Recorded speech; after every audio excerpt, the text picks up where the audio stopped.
supaya oma, ibu, tante dan saudara semuanya bisa memahami apa saja tanda bahaya pada masa nifas.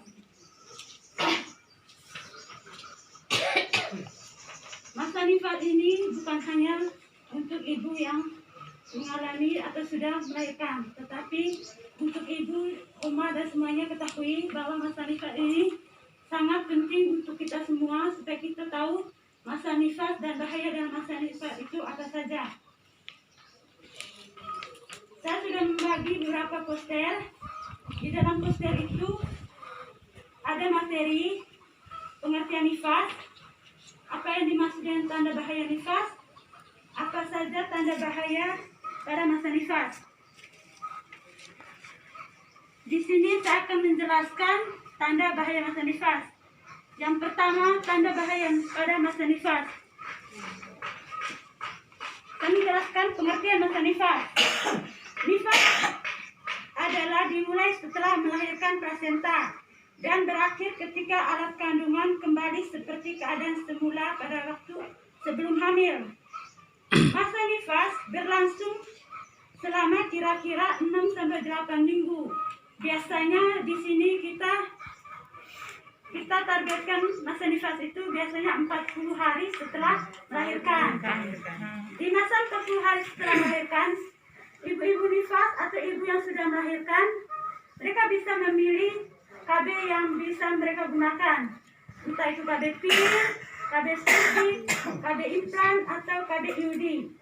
Itu mereka memilih salah satu KB-nya dengan mereka punya yang sesuai dengan mereka punya keadaan. Kalau mereka tidak cocok dengan KB yang lain, bisa diganti dengan KB yang lain.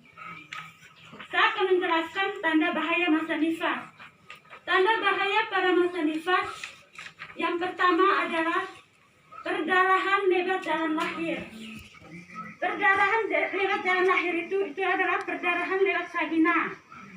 Di situ keluar darah. Kalau misalnya sudah ada keluar darah pada masa nifas itu pada ibu hamil di vagina, itu segera melaporkan ke bidan atau ke fasilitas kesehatan lainnya. Yang kedua adalah loksea yang berbau busuk. Loksea itu adalah cairan yang berwarna bening ataupun berwarna kuning, pokoknya cairan yang keluar dari lubang vagina. Kalau misalnya ada cairan itu datang, biasanya itu berbau, baunya itu busuk. Misalnya saya mengalami mendapatkan cairan. Nah, misalnya yang di sebelah saya dia bisa mendengarkan baunya, bau busuk. Nah, itu yang kedua. Yang ketiga adalah nyeri pada perut bagian bawah. Nyeri pada perut bagian bawah ini biasa dialami oleh ibu-ibu selain ibu nifas. Nah, kalau misalnya ibu nifas dia mengalami nyeri di bagian perut bawah ini, itu harus pergi ke fasilitas kesehatan. Kalau memang misalnya fasilitas kesehatannya jauh, kita bisa menelpon atau menghubungi bidan yang terdekat dengan kita. Terus yang berikutnya adalah yang keempat adalah pusing dan lemas yang berlebihan.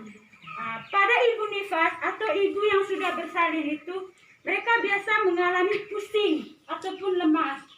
Kalau misalnya terjadi pusing atau lemas, segera bawa ke fasilitas kesehatan, ke bidan atau ke puskesmas. Terus yang berikutnya terjadi demam, suhu tubuhnya lebih dari 38 derajat Celcius. Kalau misalnya sudah terjadi demam lebih dari 38 derajat Celcius, biasanya kita menggunakan obat.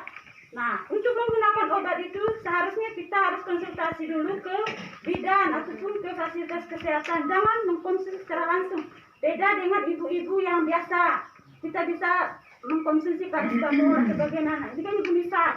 Ibu yang habis melahirkan itu harus konsultasi ke bidan atau ke fasilitas kesehatan. Jalan lahir. Kenapa perdarahan lewat jalan lahir ini bisa terjadi pada ibu nifas? Penyebab yang pertama adalah karena terdapat sisa-sisa plasenta ataupun sisa-sisa selaput plasenta dari seorang bayi yang sudah dilahirkan. Masih ada tersisa di dalam, makanya terjadi perdarahan pervagina, perdarahan lewat jalan lahir. Terus yang kedua ada loksea yang berbau busuk. Kenapa terjadi loksea? Karena kita kan kalau melahirkan itu ada robekan pada jalan lahir. Kalau misalnya bayinya besar terjadi robekan. Kalau misalnya bayinya letaknya sungsang atau letaknya tidak lahir kaki atau lahir bokong, bisa menyebabkan lubang vagina kita atau jalan lahir itu bisa luka. Nah, makanya kalau misalnya lukanya ini tidak disembuhkan dengan baik atau tidak disembuhkan dengan benar, maka terjadilah bau busuk.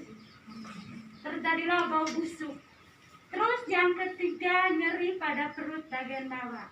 Kenapa bisa terjadi nyeri pada perut bagian bawah? Karena di bagian perut bagian bawah kan ada rahimnya kita. Kalau misalnya terjadi nyeri atau sakit, maka di dalamnya itu belum sembuh, belum terjadi penyembuhan.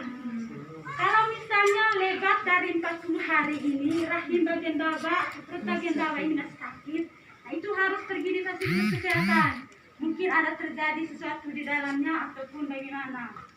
Terus yang keempat, pusing dan lemas yang berlebihan. Kenapa bisa terjadi pusing dan lemas yang berlebihan? Yang pertama mungkin karena aktivitas kita terlalu banyak, tidak istirahat, jalan ataupun bekerja, menyuci, yang tunduk-tunduk, maka kita terjadi pusing dan lemas. Ataupun mungkin ada riwayat hipertensi, riwayat darah tinggi, nah bisa terjadi pusing, lemas yang berlebihan. Kalau misal terjadi seperti ini, jangan mengkonsumsi obat pusing, jangan. Kita harus pergi ke fasilitas kesehatan, mereka kasih obat. Terus yang berikutnya kan ada demam tubuh lebih dari 38 derajat. Kenapa terjadi demam? Karena kita punya rahim belum sembuh, ataupun luka robekan dalam lahir tadi belum sembuh, maka terjadi demam. Seperti kita kalau misalnya ada luka, pasti ada demam.